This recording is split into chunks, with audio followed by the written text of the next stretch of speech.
स्वागत है आपका स्पेशल रिपोर्ट में। मैं हूं आपके साथ विवेक शांडिल्य। पाकिस्तान एक फेल्ड स्टेट है, बनाना रिपब्लिक है।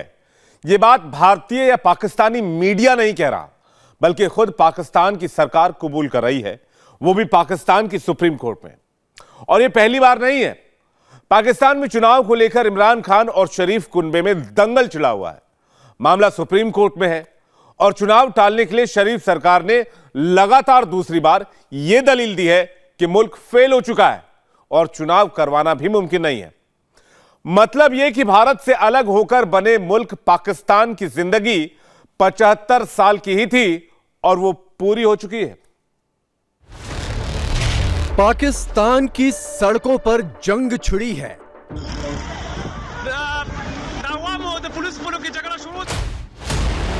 पाकिस्तान की सरकार में जंग छिड़ी है। ये मुल्क डूब चुका है। पाकिस्तान जो है इज अ फेल्ड स्टेट। 30 अरब रुपया भी हमारे पास नहीं है इलेक्शनों के लिए। ये फाइनेंस सेक्रेटरी जो है उसकी रिपोर्ट है। कोई हुकूमत क्या पब्लिकली एडमिट करेगी कि हम एक फेल्ड स्टेट है, हमारा जो है कोई मुस्तकबिल नहीं है। और अब तो पाकिस्तान के सुप्रीम कोर्ट में भी जंग छिड़ गई।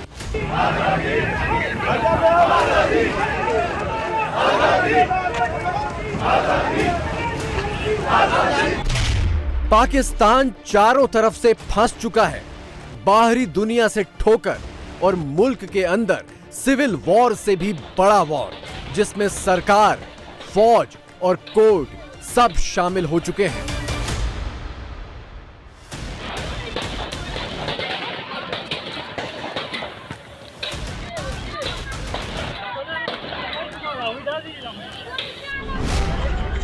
पाकिस्तान के इन संगीन हालात को समझने से पहले सड़क पर चल रही जंग की ये खौफनाक तस्वीर देखिए। आटे के लिए जुटी भीड़ पर पाकिस्तान की पुलिस ने बंदूकें खोल दी, लेकिन भूख क्या होती है पाकिस्तानियों से पूछिए। दनदनाती गोलियों के बीच भी ये लोग आटे की बोरियां छोड़ने को तैयार नहीं हुए। पीछे ठाए ठाए हो रही है और सामने लोग आटे की बोरियां लेकर भाग रहे हैं। जिस तरह से गवर्नमेंट ने अनाउंस किया कि जी हम आटा देंगे और उसके बाद लोगों को 2000 रुपए देने की बात की, उसमें अभी तक कई लोगों की जानें जा चुकी हैं। जो आटा दिया जा रहा है वो ये जो मिनिस्टर्स और सब लोग बैठे हुए हैं जिन्होंने ये आटा स्कीम निकाली है, वो खुद खा के बता दें तो वो मान जाए। तब आटे की क्वालिटी इतनी खराब है। मैंने आपको 2000 रुपए से खरीदना है या 3000 रुपए में आपका वोट खरीदना है, तो उसके लिए सबसे पहला स्टेप ये है कि मैं आपको उस 2-3 हजार रुपए से महरूम कर दूं, ताकि आप वो 2-3 हजार में बिकने को तैयार हो जाए। इन्होंने पहले लोगों को आटा छीन लिया है, उनकी रोटी रोजी छीन ली है, उनकी एजुकेशन छीन ली है, उनकी हेल्थ छीन ली है। तो अब जाहिर है उसके बाद जब उनको देने के लिए करते हैं तो वो बेचारी अवाम है जो उनसे जिस तरीके से करती है ना, अपनी इज्जत नफ्स क्या करे एक भूखा बंदा, जिसके भूखे बच्चे बिलक रहे हो, वो क्या करेगा? आप मुझे बताइए क्या करेगा। एक और तस्वीर देखिए। आटा बांटने के दौरान ऐसी भगदड़ मची कि भीड़ को काबू करने के लिए पुलिस ने आंसू गैस के गोले छोड़ दिए। भीड़ ने भी भड़ककर पुलिस पर ईंट पत्थरों की बौछार कर दी। पुलिस की झगड़ा शुरू था और गैस का इस्तेमाल गैस स्पोर्ट कॉम्प्लेक्स पुलिस और आवाम की खती।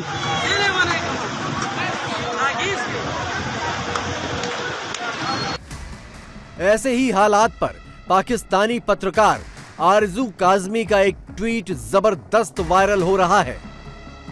आरजू काजमी ने लिखा है, मेरे भाई और परिवार वालों को लगता है कि अब पाकिस्तान में उनका कोई भविष्य नहीं है।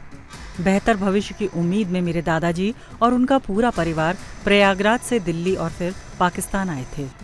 वाट लगा दी दादाजी ने। आरजू काजमी पहले भी पाकिस्तान के हालात और कड़वी सच्चाइयों को दुनिया के सामने रखती आई हैं। न्यूक्लियर प्रोग्राम जो हमने कितनी मुश्किलों से, आप सब जानते हैं कि मतलब घास खाना कितना मुश्किल काम है। मुझे आप लोग खा के दिखाइए, मुझे आप लोग 10 मिनट के लिए भी घास खा के दिखाएं तो मैं मान जाऊं। और हम लोग सालों से घास खा रहे हैं। फ्रेंडली कंट्रीज कौन होती है? ये फ्रेंडली कंट्रीज वो होती है जो हमें पैसा देते हैं। वो फ्रेंडली कंट्री जो हमें पैसा नहीं देगी वो हमारी दुश्मन है। पाकिस्तान में आटे के लिए भगदड़ों में अब तक 23 लोग मारे जा चुके हैं। सबसे खौफनाक वाकया शुक्रवार को कराची में हुआ, जहां मदद के नाम पर लगे कैंप में भगदड़ मच गई और 3 बच्चे, 8 महिलाओं समेत 12 लोगों की मौत हो गई। महंगाई, गुर्बत, बेरोजगारी, तंग दस्ती के मारे मजबूर लोग इमदाद के लिए पहुंचे और जिंदगियों से हाथ गंवा बैठे। सर मैं 2 बजे यहाँ आई थी, मेरे आने से पहले बहुत लेडीज आ चुकी थी। इन्होंने बोला नमाज के बाद आप पैसे हम 2000 शुरू करेंगे। हम लोग काफी देर खड़े रहे, तकरीबन 5 बजे के इन्होंने गेट नहीं खोला था। अवाम यही पानी में लेडीज खड़ी थी, छोटे छोटे बच्चे थे, लोगों के रोजे थे, कोई पानी नहीं था, कुछ भी नहीं था, लेकिन धूप में खड़े रहे। 5 बजे के बाद इन लोगों ने गेट खोला और जैसे ही रश में लोग भागे और लेडीज ऊपर नीचे आके मरी। मैं भी लेडीज में दब चुकी थी, मेरी खाली गर्दन बची थी, बाकी मेरी बॉडी फुल में समझो मेरी सांस बंद हो चुकी थी। बहुत मुश्किल से मैं बाहर निकली, मेरी चप्पल ID कार्ड मेरे अंदर है, मैं यहाँ की बेहोश हो गई। लोगों ने पानी वानी पिलाया। कराची, इस्लामाबाद, पेशावर, लाहौर, क्वेटा, डेरा इस्माइल खां और POK समेत पाकिस्तान के शहर शहर में आटे के लिए महीनों से ऐसी ही भगदड़ चल रही है और लोग बेमौत मारे जा रहे हैं। ज़हरा माई जो आज मारी गई है आटे की लाइन में, और कुंदन माई आज उनके वारसीन को चाहिए ये सोचें कि हमने अगली दफा वोट देने हैं तो किसको देने हैं। इनसे पूछें कि मेरी माँ, मेरी दादी, मेरी नानी मर गई थी आटे की लाइन में, वो कौन है, किधर गई। कहते हैं हर टनल के आखिर पे एक रोशनी होती है उसके बाद, लेकिन पता नहीं इतनी टनल लंबी है पाकिस्तान की। 76 साल हो गए पाकिस्तान को उस टनल में घुसे हुए और उसको रोशनी नहीं मिल रही आगे से, और आज भी हालात यही। लेकिन ये मौत, ये भुखमरी, ये भगदड़ पाकिस्तान में मुद्दा ही नहीं है। पाकिस्तान सरकार की बेशर्मी देखिए। ये बारिशें हुई हैं, उससे ज़रूर अपना गंदम को नुकसान पहुंचा होगा, अल्लाह ताला रहम करे। लेकिन आज भी हमारे पास वाफर स्टॉक में गंदम मौजूद है ताकि कहीं किसी को दिक्कत और तकलीफ ना हो। पिछले 2 महीने पहले अगर गंदम का हुआ तो वो फ्रॉड था, स्कैंडल था, गंदम की कोई कमी नहीं थी। हमने बड़ी तैयारी के साथ गंदम मंगवाई और उसके पर अरबों डॉलर खर्च हुए, अरबों डॉलर, जबकि एक डॉलर को हम तरसते हैं। मुद्दा है कुर्सी और चुनाव। शरीफ और इमरान खान के बीच कुर्सी की जंग में अब पाकिस्तान का सुप्रीम कोर्ट भी शामिल हो गया है। सुप्रीम कोर्ट के बाहर जलसे हो रहे हैं, रैलियां निकल रही हैं, वकील नारे लगा रहे हैं। एक रियासत के अंदर 2 दस्तूर नहीं हो सकते। इस वक्त हम आइन की जंग लड़ रहे हैं और इंशाल्लाह ताला हम चीफ के साथ खड़े हुए हैं, क्योंकि इस वक्त पहली दफा हम समझ रहे हैं कि अदलिया सही फैसला करने जा रही है। दरअसल इमरान खान जल्द चुनाव चाहते हैं। पाकिस्तान की सुप्रीम कोर्ट ने भी जल्द चुनाव का आदेश दिया है, लेकिन शरीफ सरकार ने चुनाव करवाने से मना कर दिया है। चुनाव की तारीखों पर सुप्रीम कोर्ट में सुनवाई चल रही है, लेकिन कोर्ट के फैसले से पहले ही नवाज शरीफ ने लंदन में बैठकर कोई भी फैसला मानने से ही इनकार कर दिया है। नवाज शरीफ ने अब तो सुप्रीम कोर्ट का फैसला आने से पहले ही मानने से इनकार कर दिया। मर्जी के फैसले ठोंसना चाहते हैं इस कौम पे, ऐसा कभी नहीं कोई काम हमने होने देना, ना करना है, ना होने देना है। जो बेंच ही कबूल नहीं है तो उसका फैसला कैसे कबूल होगा। पाकिस्तान में हर एजेंसी, हर संस्था किसी न किसी सियासी पार्टी के मोहरे या मदारी हैं। इमरान खान को सुप्रीम कोर्ट की मेहरबानी हासिल है तो शरीफ सरकार फौज के दम पर उछल रही है। बातें फिर से मार्शल लॉ की होने लगी हैं। पाकिस्तान में पहले भी जो है वो डेमोक्रेसी कोई डीप रूटेड किस्म का जो है वो सिस्टम नहीं था। ये एक तरह की वोटिंग को डेमोक्रेसी का नाम दिया जा रहा था। तो अब जो सिस्टम शुरू हो गया है जिसमें ये मार धाड़ और ये सीना जोरी और ये धूस धांधली और ये इदारों के साथ मिलके हुकूमत में आना या हुकूमत से निकाले जाने का जो अमल शुरू हो गया, इसके बाद उनको मार्शल लॉ लगाने की क्या जरूरत है। ये तो मार्शल लॉ ही है। पाकिस्तान की तारीख में इससे बेहतरीन जो है ह्यूमन राइट्स का जो रिकॉर्ड है, human rights violation, freedom of expression, इससे ज्यादा तो कभी पाबंदी रही नहीं है। ये पाकिस्तान अपनी जो है वो पटरी से उतर चुका है। चक्की के पाटों के बीच पिस रही पाकिस्तान की आवाम खुद कंफ्यूज है कि क्या करे। किसी को इमरान में मसीहा नजर आता है तो किसी के लिए इमरान ही पाकिस्तान के सबसे बड़े शैतान हैं। पिछले कुछ अरसे में पाकिस्तान के अंदर जो एक पॉलिटिकल इंस्टेबिलिटी देखने को आई, इट साउंड्स लाइक एक सिविल वॉर चल रही है। जो आप लोग बोलते हो ना डेमोक्रेसी, तो डेमोक्रेसी को बनाने के लिए आपको सबसे पहले आपको फेयर इलेक्शन कराने चाहिए। लेकिन जो आवाम की राय होगी वही होगी।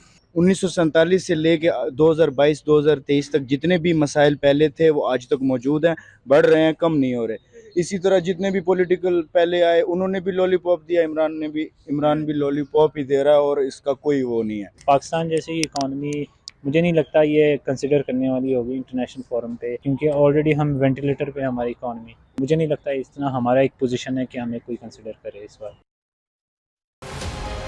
भूखमरी के इस भीषण दौर में भी पाकिस्तान की सियासत में मचा ये कोहराम हैरान करने वाला है। सुप्रीम कोर्ट इस कोशिश में लगी है कि चुनाव जल्द हो जाएं तो इमरान की राह आसान हो जाए, जबकि शरीफ कुनबा किसी भी तरह इमरान को चुनावों से किनारे करवाना चाहता है। किसी भी हुकूमत के लिए शर्म से डूब मरने का मुकाम है कि आज 2 सेक्रेटरीज पेश हुए, सेक्रेटरी डिफेंस और सेक्रेटरी फाइनेंस। उन्होंने जो रिपोर्ट पेश की है उसमें उन्होंने कहा है कि ये मुल्क डूब चुका है, फाइनेंशियल क्रंच इतना बड़ा है कि पाकिस्तान जो है इज अ फेल्ड स्टेट, और 20 अरब रुपया भी हमारे पास नहीं है इलेक्शनों के लिए देने को। ये फाइनेंस सेक्रेटरी जो है उसकी रिपोर्ट है। और सेक्रेटरी डिफेंस साहब ने आके बताया है कि हमारा मुल्क जो है वो बिल्कुल ही इतना बनाना रिपब्लिक है और इतना हम सिक्योरिटी के लिए जो है वो हमारा मुल्क खत्म हो चुका है, जिसमें कोई सिक्योरिटी है ही नहीं किसी की, कि यहाँ इलेक्शन जो है वो होने बड़े मुश्किल है। मैं इस हुकूमत में भी हैरान हूँ, कोई हुकूमत क्या पब्लिकली एडमिट करेगी कि हम एक फेल्ड स्टेट हैं और हमारा जो है कोई मुस्तकबिल नहीं है। कंगाल पाकिस्तान को कर्ज चाहिए और कर्ज के लिए बार बार दुत्कार मिलने के बावजूद फिर से सऊदी अरब के नाम पर मुल्क में शहनाइयां बजने लगी हैं, क्योंकि अरब ने शहबाज शरीफ को काबा आने का न्योता भेजा है। पाकिस्तानियों को अभी से सपनों में डॉलर दिखाई देने लगे हैं। ना मुआशी पॉलिसी है, ना इंपोर्ट एक्सपोर्ट की पॉलिसी है, ना फॉरेन पॉलिसी है। किसी ने डॉलर दे दिए तो उधर चले गए, डॉलर दे दिए तो चाइना के, डॉलर दे दिए तो अमेरिका के, IMF के पीछे। क्या पॉलिसी है यार ये पॉलिसी है फॉरेन पॉलिसी? जहां से डॉलर देके उधर आगे चले गए। लेकिन ये यही समझते हैं सर, इनके ख्याल में यही फॉरेन पॉलिसी है, जो ज्यादा पैसे मांग के ले आए तो बस ठीक है। आरज़ू, मैं पाकिस्तान की हर पॉलिसी को मैं कहता था उसके आगे डॉलर का निशान होता है। इसको डॉलर पॉलिसी कहा जाता है, डॉलर कंट्री। पाकिस्तान का नाम चेंज करके डॉलरस्तान रख लें, इसका नाम डॉलरस्तान। ऐसा ही लगता है सर, करना पड़ेगा क्योंकि जो हालत अब हो गई है। लेकिन सर अगर हम भारत की बात करें, भारत के साथ आपको क्या लग रहा है कि ये बातचीत करेंगे? देखें, अगर भारत से कोई डॉलर नजर आए तो शायद चले जाए, वो डॉलर दे दो यार, और बेशक देना ना, वादा ही कर दो यार। भारत में जाने के लिए अगर डॉलर इन्वॉल्व इनको मिल जाए तो फिर शाम को चल जाएंगे। अगर वहां डॉलर नहीं है तो वहां नहीं जाएंगे। देख लेना, मैंने आपको बताया कि जो बाइडन ने बुलाया, भाई इधर आ जाओ, हम डेमोक्रेटिक कॉन्फ्रेंस करने लगे। उन्होंने कहा नहीं भाई, चाइना ने कहा खबरदार, गए तो अभी रिसेंटली तुम्हें 2-3-4 लाख डॉलर दिए। हर पाकिस्तानी को पता है कि उनके मुल्क की ना कोई हैसियत है और ना होगी, लेकिन नेताओं की बेशर्मी की कोई हद नहीं।